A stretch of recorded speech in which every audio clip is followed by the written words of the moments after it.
It's about creating this one of these semi-formal spaces where people can kind of create little clubs and communities and sub-communities on Slack where they're connecting socially, etc.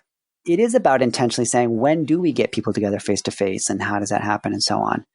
It's about the tools, right? And it's not just having the tools, it's really thinking carefully about how do we use the tools. So if you're going to use Slack, if you're going to use Zoom, if you're going to use Google Docs, how do you use them so that everyone uses them the same way, right? And that creates pathways. And Humentum, we haven't always been perfect at that, and something we need to get better at. Well, I think what's interesting, Chris, is just how with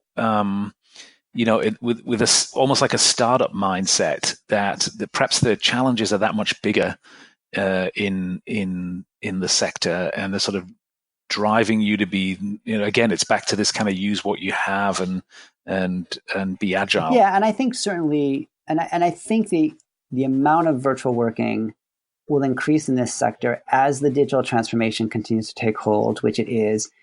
The rate of improved access and bandwidth to technology in some of the poor and more at-risk areas is, continue to be on the upswing, right? I mean, every time you think, oh, we can't work there because of the technology, someone comes in and solves that problem. And there's some interesting collaborations between groups like NetHope and the private sector, mobile phone companies to bring access, high quality bandwidth and Wi-Fi access to regions like Northeast Uganda and so on.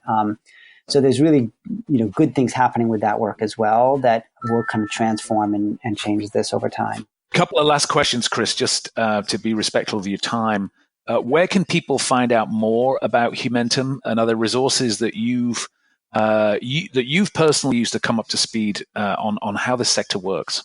Yeah, so certainly we're in all the places you would imagine. So we're at humentum.org. That's Humentum. You can also find us on LinkedIn and Twitter and Facebook, all the logical places. Just find Humentum. So we're there. That's where we are in the digital world. We do run 2 conferences a year, one in Washington, D.C. and one this year in Nairobi in Kenya. And so if you're a learning professional and you want to find out more about what it means to get into this sector, we'd love to have you. We love the exchange of private sector and not-for-profit sector in the learning space and in the HR space more broadly. Right. So please do reach out. So that's the first part of this. The second part of it is resources. I know you spoke to Raj Kumar earlier. DevX is an amazing resource. They've built an amazing media model there. I use it every day to learn what's happening in the sector. In terms of other coverage of the sector, The Guardian in the UK also is very unusual for mainstream newspaper. They have, or do we call them newspapers anymore? A mainstream journalism company, where they have a dedicated section on international development. And do a great job with that. And then, I've relied on a few mailing lists. Things like the Brookings Institution often has a good coverage of some kind of key international development and humanitarian issues.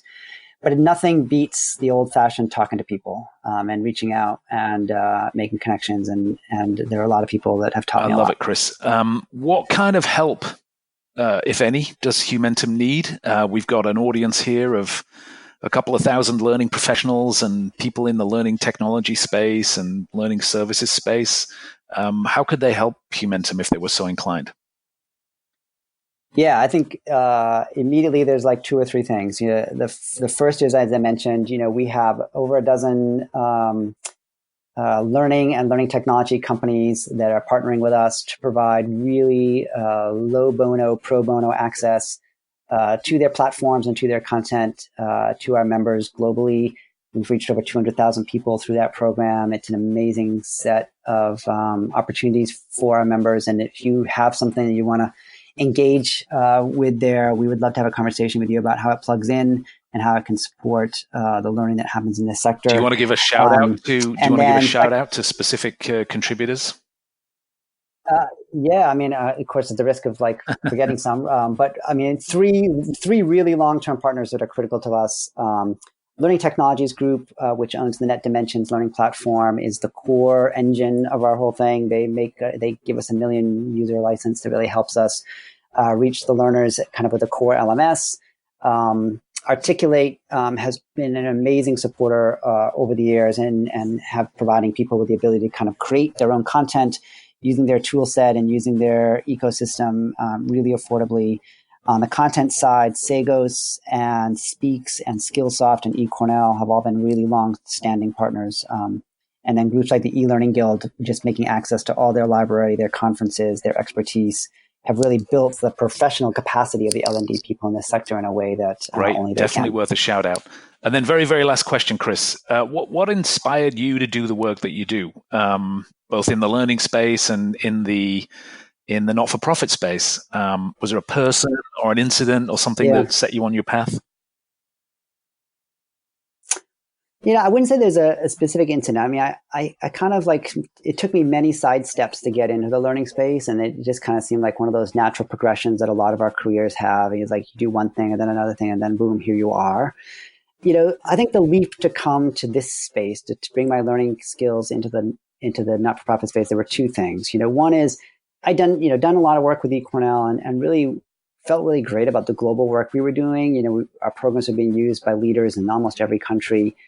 But I recognized that at a certain point, because of what our product was and how it was priced and who we were marketing, it was great that it was global, but I knew that we were not reaching those individuals and organizations who really needed the access more. And so there was this kind of drive on my part to say, all right, how do I take what I know about learning and technology and really live the promise, right? Really try to get it to the communities that really need it, which is what the technology is supposed to enable us to be able to do. So that was a curiosity that I was definitely following and coming to Lingos first and then Humentum. And then, it aligned a lot with just my personal passion and interests, especially around the issues of climate change and resilience to climate change. And so many of the issues that are impacting this sector are now currently and certainly in the future the result of climate. And to be able to contribute in some way to something that is hopefully helping organizations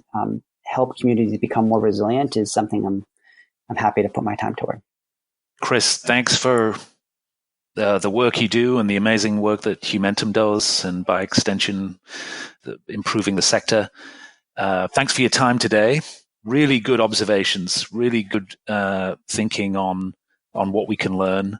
And I wish you all the best of luck for the future. Great. Thank you, Chris. Great opportunity to be on the podcast. I really appreciate it. And look forward to hearing the rest of the series. And a big shout out to the Humentum team, all of them. Thank you, Chris. Thanks for listening in to this episode of Learning is the New Working. As always, it's customary at the end of podcasts to ask you to consider going to your podcast platform of choice, be it iTunes or Spotify or Spreaker or Google Play. We don't discriminate. We're everywhere. But go to your platform of choice and give us a rating and give us some feedback. It helps other people find us, and it helps broaden the conversation. If you have ideas about other guests or topics we could cover on the podcast, we're very open to hearing from you. You can go to www.learningfuturesgroup.com, sign up for our newsletter, or leave us a message and give us some feedback. Thanks again for listening to this podcast.